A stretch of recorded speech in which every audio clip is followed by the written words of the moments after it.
دوستوں نیرنگ ادب میں خوش آمدید شامل کرتے ہیں نہایت ہی سبق آموز اور دلچسپ واقعات۔ دوستو شہنشاہ سلیمان اپنی کثیر افواج کے ہمراہ ایک صحرا میں سے گزر رہا تھا۔ سخت گرمی کی وجہ سے راستہ بہت دشوار تھا۔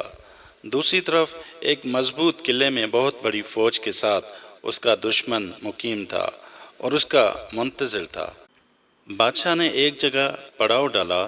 وہ اپنے کیمپ میں لیٹا ہوا تھا کہ ایک خفیف سی آواز سنی، سلیمان اپنی فوج سے کہہ دو کہ وہ میری فوج کو نہ کچلے۔ شہنشاہ سلیمان نے ادھر ادھر دیکھا مگر کچھ دکھائی نہ دیا۔ غور کرنے پر معلوم ہوا کہ یہ بات ایک ننھی سی چیونٹی نے کہی ہے۔ سلیمان نے کہا، اے چیونٹی، کیا تم نے مجھ سے کچھ کہا؟ چیونٹی نے جواب دیا، ہاں، میں چیونٹیوں کی سپہ سالار ہوں، میری فوج تمہاری فوج سے زیادہ طاقتور ہے۔ سلیمان بادشاہ دل ہی دل میں مسکرا دیا کہ چیونٹی کس دھڑلے سے بات کر رہی ہے۔ وہ بولا، ٹھیک ہے، میں اپنی فوج کو منع کر دوں گا کہ وہ تمہیں نہ کچلے، مگر یہ تو بتاؤ کہ تمہاری فوج میری فوج سے کس طرح زیادہ طاقتور ہے۔ چیونٹی نے کہا، تم جس قلعے پر حملہ کرنے جا رہے ہو اسے فتح کرنا آسان کام نہیں ہے۔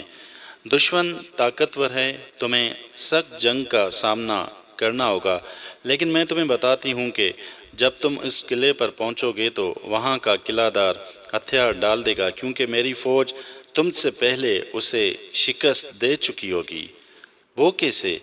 بادشاہ نے حیرت سے استفسار کیا۔ بس تم دیکھتے جاؤ، یہ کہہ کر چیونٹی رینگتی ہوئی شاہ کی نظروں سے اوجھل ہو گئی۔ بادشاہ کی فوج صحرا کی دشواریوں کا سامنا کر رہی تھی، لیکن چیونٹیاں گرمی اور پیاس کی شدت کی پرواہ کیے بغیر شاہ کی فوج سے پہلے قلعے تک پہنچ گئیں۔ چیونٹیوں نے قلعے میں داخل ہو کر گلے اور ہتھیاروں کو ناکارہ بنا دیا۔ جب شاہ سلیمان کی فوج قلعے تک پہنچی تو قلعے کے دروازے کھلے تھے۔ دشمن نے خوراک اور ہتھیار ناکارہ ہونے کے سبب بغیر مزاحمت ہتھیار ڈال دیے۔ اس موقع پر بادشاہ کو چیونٹی کا وعدہ یاد آ گیا۔ دوستو سچ ہے، کارخانہ قدرت میں کوئی چیز نکمی نہیں ہوتی۔ دوستو شہنشاہ جہانگیر نے اپنے محل میں رونے اور کرلانے کی آوازیں سنی اور نہایت پریشانی کی حالت میں درباری کو بلا کر دریافت کیا تو معلوم ہوا کہ ملکہ عالیہ کی موجودگی میں ایک بڑھیا کو پیٹا جا رہا ہے۔ یہ سن کر بادشاہ غصے سے آگ بگولا ہو گیا۔ محل کے اندر گیا، ملکہ کی طرف غصے سے دیکھا اور بڑھیا سے پوچھا، تمہیں کس جرم کی سزا دی جا رہی ہے؟ بڑھیا نے عرض کی، بادشاہ سلامت، میں افلاس اور غربت سے تنگ آ کر ملکہ کی خدمت میں حاضر ہوئی اور مدد کی التجا کی۔ ملکہ کے انکار پر میں نے کہا، جو غریبوں پر رحم نہیں کرتا اس پر اللہ بھی رحم نہیں کرتا۔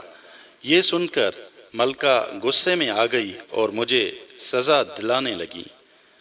بادشاہ نے ملکہ سے کہا، مجھے تم سے محبت ضرور ہے، لیکن اپنے غریب عوام سے بھی محبت ہے۔